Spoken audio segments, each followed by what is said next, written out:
Dernière catégorie de figures, nous allons terminer avec les quadrilatères. On va partir du plus compliqué possible, du plus quelconque plutôt possible, pour arriver à la figure la plus, moi j'appelle ça la plus simple, hein, mais c'est-à-dire la plus précise possible. Petit à petit, on va mettre des contraintes au fur et à mesure. Et enfin, je terminerai avec autre chose que les quadrilatères, on terminera avec le cercle. Donc, les quadrilatères, quadrilatère. Quadri, 4, la terre, côté. Donc quadrilatère, c'est une figure qui comprend 4 côtés. La somme des 4 angles d'un quadrilatère vaut toujours 360 degrés.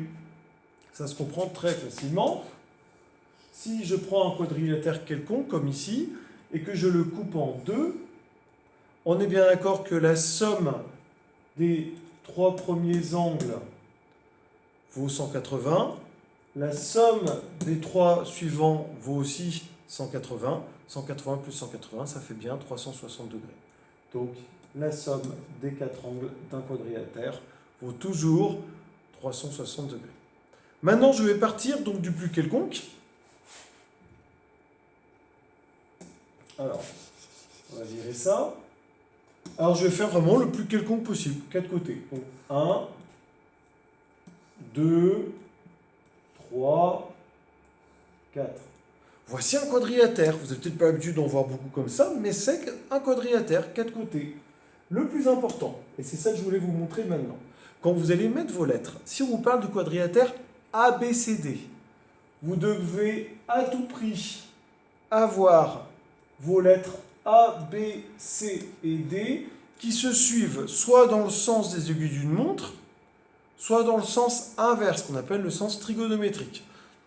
Dans le sens que vous voulez, dans un sens ou dans l'autre, mais il faut à tout prix qu'elles se suivent. Là, j'ai bien le quadrilatère ABCD. Si, par exemple, je fais maintenant ceci, certains me diront, bah, ça aussi c'est ABCD. Non, ce n'est pas ABCD. C'est le quadrilatère ABDC. Donc, ce n'est pas la même chose.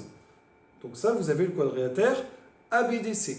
Donc faites très attention, c'est vraiment important, parce que si on parle de ABCD et que vous avez tracé ABDC, c'est plus la même chose. Par exemple, pour un quadrilatère normal, AC correspondrait à la diagonale. Regardez AC. Il ne correspond pas à la diagonale, il correspond à un côté du quadrilatère. Donc grosse erreur, si vous ne mettez pas vos points se suivre dans le sens des aiguilles d'une montre. À présent, on va voir donc les quadrilatères les uns après les autres. Je commence par le trapèze. C'est le premier quadrilatère où il y a une petite contrainte qui est mise. Le trapèze est un quadrilatère qui a deux côtés parallèles. Voilà la première contrainte qu'on lui impose. Donc comment fait-on pour tracer un trapèze? Je vais tout simplement tracer avec ma règle et mon équerre deux parallèles, puisque un trapèze a deux côtés parallèles. Donc je prends, comme d'habitude, mon équerre, j'aligne sur l'autre pan de mon équerre ma règle, je trace mon premier côté de mon trapèze, je vais maintenir ma règle fixe et coulisser l'équerre le long de la règle, et je vais tracer une parallèle. Ainsi, j'ai pu tracer un trapèze quelconque. J'ai déjà les 4 sommets, j'ai plus qu'à créer les deux derniers côtés. Et voici mon trapèze A, B, C et D. Voilà pour le trapèze. On va passer au parallélogramme. Parallélogramme,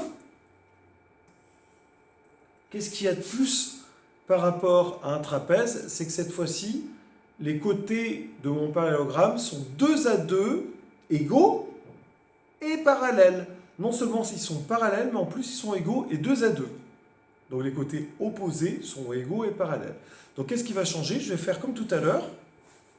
Je vais tracer mes parallèles avec mon équerre et ma règle.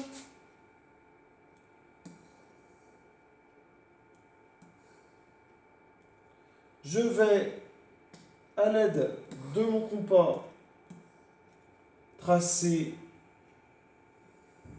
un premier côté. Je coulisse mon équerre le long de l'arête pour obtenir une deuxième parallèle. Et je vais tracer maintenant ma parallèle à l'aide de mon compas de façon à avoir la même longueur. Je retire mes échafaudages, c'est-à-dire la règle et l'équerre, et puis je n'ai plus qu'à relier maintenant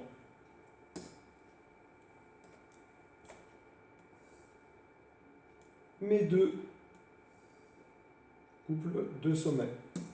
J'obtiens bien un parallélogramme ABCD. En termes de cotes, j'indique que mes côtés opposés sont égaux.